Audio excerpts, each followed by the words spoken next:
If you can't tell, I've already recorded this video once. However, I never turned the mic on.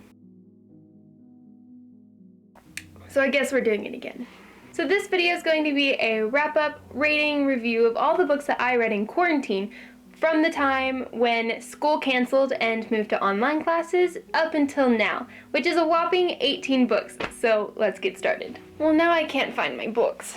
Okay, so the first book that I finished in quarantine was The Wise Man's Fear, which is the second book to the Kingkiller Chronicle, the first one being The Name of the Wind. This one is a notorious epic fantasy by Patrick Rothfuss, and it is so good. I gave it 5 stars. This series follows our main character, Kvothe, who at the time of the book is an adult.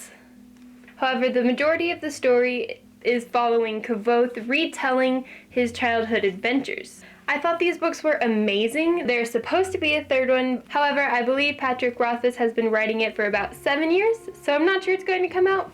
But if it does, I will definitely be rereading these to read that one. The only complaint that you probably could have or would have about this book is that their main character, Kvothe, kind of seems invincible. I read a Goodreads review at one point that compared Kvothe to Hulk, who's just good at everything and nothing ever perturbs him. However, I agree. However, it didn't bother me much because I felt that the main villain in this story was Kvothe himself.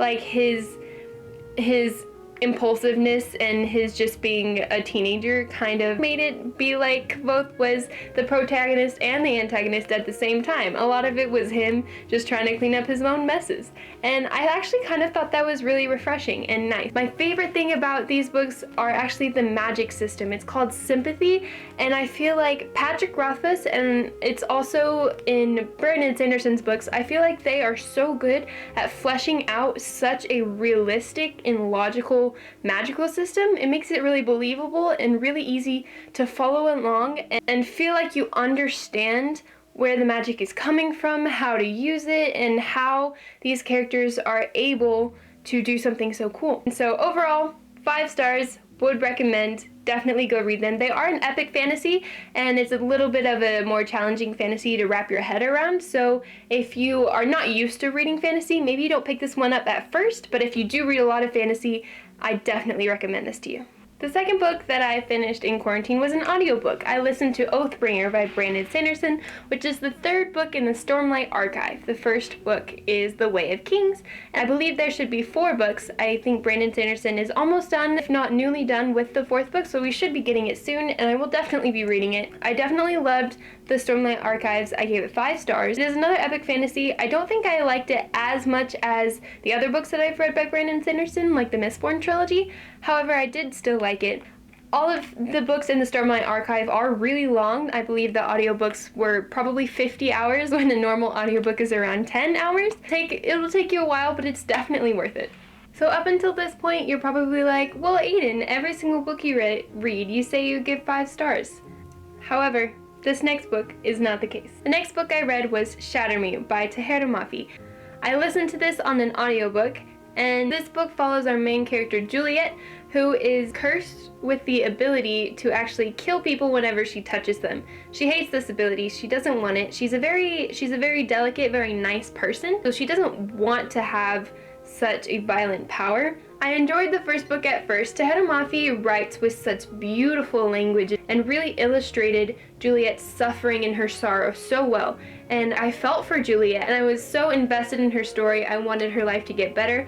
However, the longer we went on, it was just all kind of the same thing. It was Juliet just kind of complaining, whining in beautiful words, but she was just kind of complaining about her life and herself and wallowing in her own self-pity, which is fine at first, but normally when that happens, I like there to be some character development and some things that happen where the character is able to find their inner strength and really become a badass, you know? However, this did not happen in this book, and after a while it just kind of got old, you know? I was ready for some plot, I was ready for some development and growth. It was never given to me. So I did pick up the second book, expecting maybe it didn't happen in the first book, but it would happen in the second book, right? But I actually kind of felt like the second book was just a copy and paste of the first book, and so I was not here for those. I gave them both 3 stars, which My system of rating 3 stars is pretty low. I don't normally give books 1 or 2 stars unless I... It's a puppy! You're too short to be in a video. Okay, baby. Where was I? I don't remember. Oh yeah, so my star rating. So 3 stars is pretty low for me. I normally don't give books 1 or 2 stars unless I hate them so much or I just think that they were a waste of paper. I do not think that Shatter Me was a waste of paper. I think that you could really enjoy it. It was just not my cup of tea. I just found the main character pretty annoying. But it was subjective. I think a lot of other people enjoy this series and don't find Juliet annoying. It was just for me, and so if you're like me, maybe don't pick this book up, but if you think that you would enjoy it, I definitely recommend it. Okay, so the next book I read was Crime and Punishment by... I'm going to try and pronounce this, and if I completely butcher it, feel free to make fun of me. So Crime and Punishment by Fyodor Dostoevsky.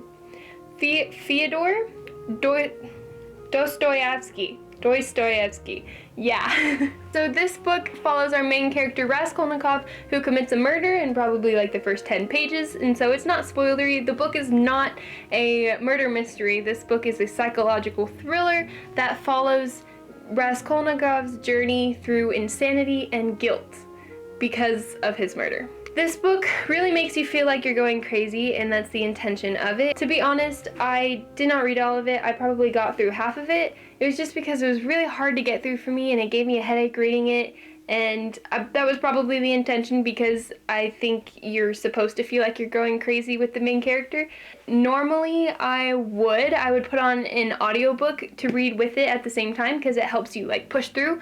However, silly me, when I was buying this at Half Price Books, I decided to pick up the $2 copy that is the most outlandish translation that does not have an audiobook to accompany it. So, we did not end up finishing this one. However, I still wrote an 8-page essay on it and got a 95, so woohoo. Okay, so killing 3 birds with 1 stone. The next thing I read was the Arc of a Cythe Trilogy by Neil Shusterman.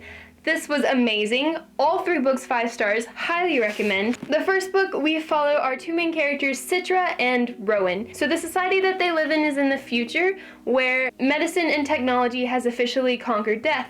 Everyone is immortal, and if you die by an unnatural means, say you get run over by a train, you can easily be revived. However, this poses a problem for society, so they have created this organization called the Cythe, whose mandate is to glean citizens in order to make up for the lack of natural death. So the story follows our 2 main characters, Citra and Rowan, who are selected to become apprentices to the Cythe. This book is a very good sci-fi thriller. It is YA, and it is super entertaining, super good, but at the same time, that's not all that you can get out of these books.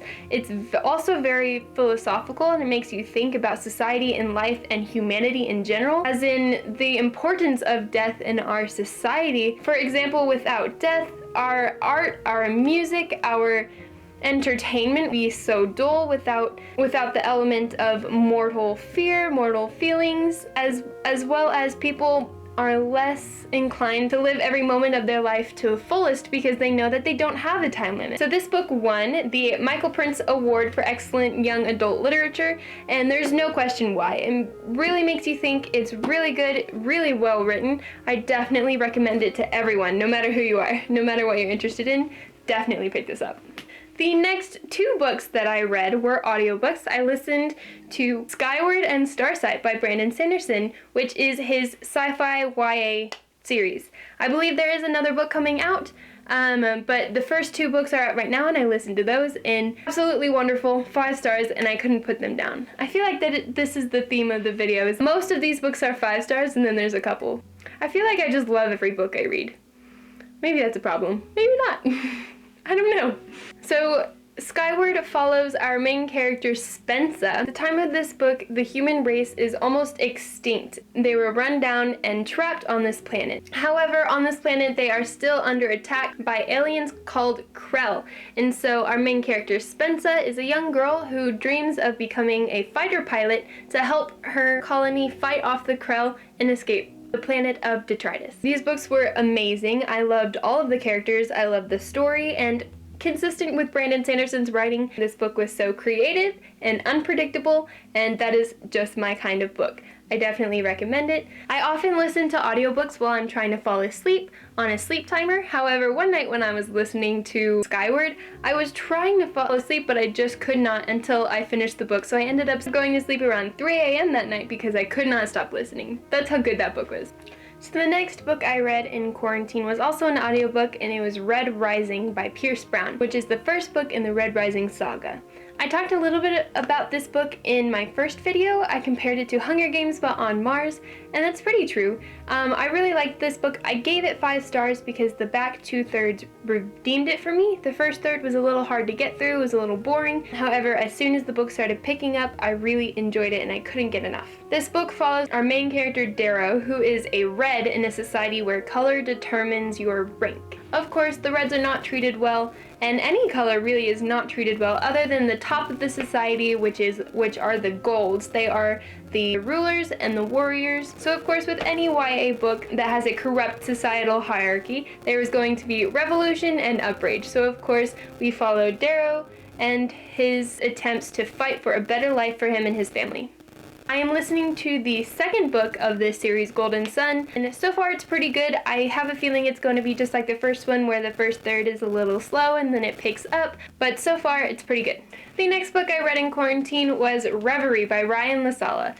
This was a really cute fantasy book. We follow our main character Kane Montgomery as he wakes up in the hospital without his memory, and so he journeys through the book to regain his memory and see what the heck is going on in this world. It is a fantasy, and so there is magic and there is chaos, and he has to figure it all out, and we get to figure it out with him, which was a really cool aspect of this book. However, I gave this book 4 stars because my main complaint was that I think it needed to be longer. I really think this world needed to be fleshed out more. The end of this book, you know, when everything is unfolding and getting crazy, this book kind of just depressed me because a lot of the revelations and crazy things that were happening just didn't make sense, or they really didn't seem real in the context of the world building that had been done. And so I think that if it was longer and Ryan LaSala had spent more time fleshing out his magic system and what he wanted the world to look like, then it would have been better and it would have made more sense. Other than that, I loved all the characters. I loved Kane and Dean's romance.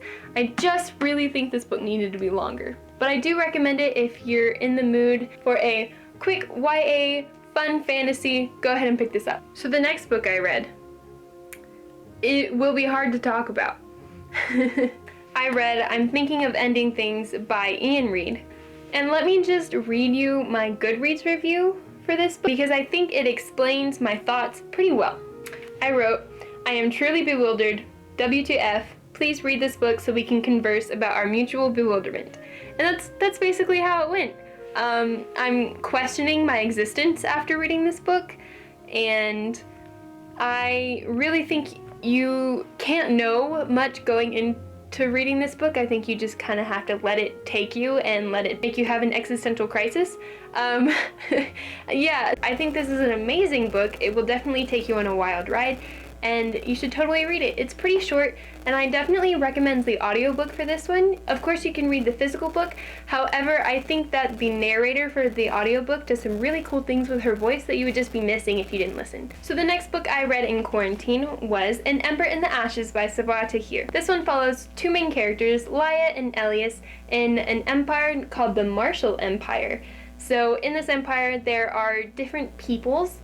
The sovereign people are the marshals, and they rule over Laia's people, who are the scholars. Elias is a marshal. And so Laia's life is not great. She's a slave, and the marshals are pretty dang violent. The story follows Laia and her journey to save her brother, and also Elias, his journey to escape being a weapon for an evil empire. I gave this book 4 stars. My main complaint was similar to that of Shatter Me, where the main character, Laia, I just was really annoyed by her. For most of the book, she did the same thing, just kind of wallowing in her own self-pity, except I don't think the words were as beautiful, and so I kind of was annoyed by it a little bit more.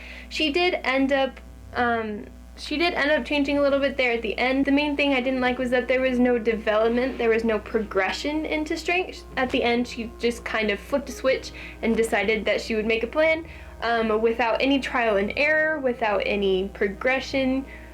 I just would have liked to see more of that. I fleshed that idea more out on a Goodreads review that I made for this book, if you want to go and check that out.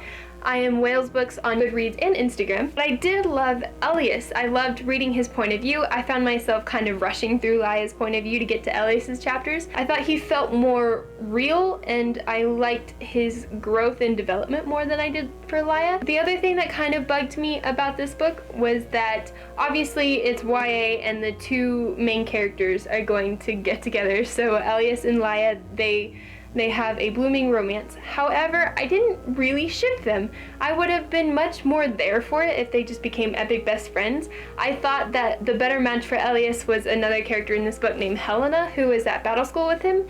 Anyway, if you are in the similar mood for Reverie, maybe you just want a quick, fun fantasy read, definitely give this a go. There is a little bit of an element of magical creatures, however, I find it was kind of not there and a little bit disappointing. Maybe it's more prevalent in other books, however, I have not picked up the second book and I don't think I'm going to. But if you've read the other books and you think that they are really good and you feel the need to persuade me to read them, definitely leave a comment and I might just do it. So the next book I read in quarantine was actually a non-fiction book. It was called The Plot Thickens: 8 Ways to Bring Fiction to Life by Noah Lukeman.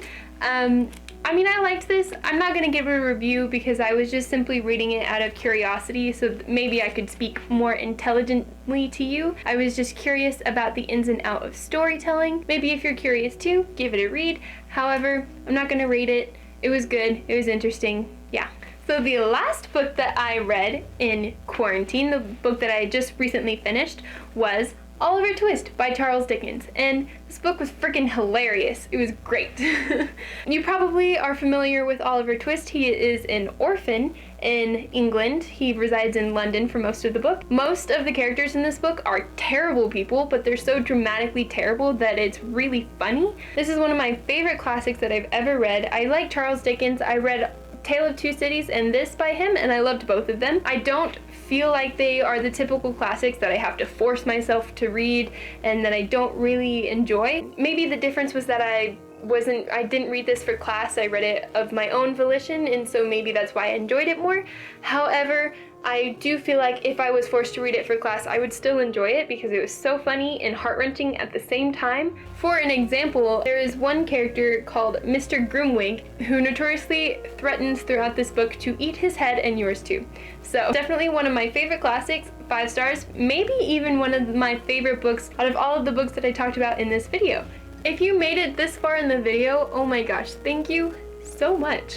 I'm sure this is going to be a mess, and this is even the second time that I'm filming this video because the first time I didn't turn my mic on. So that's great.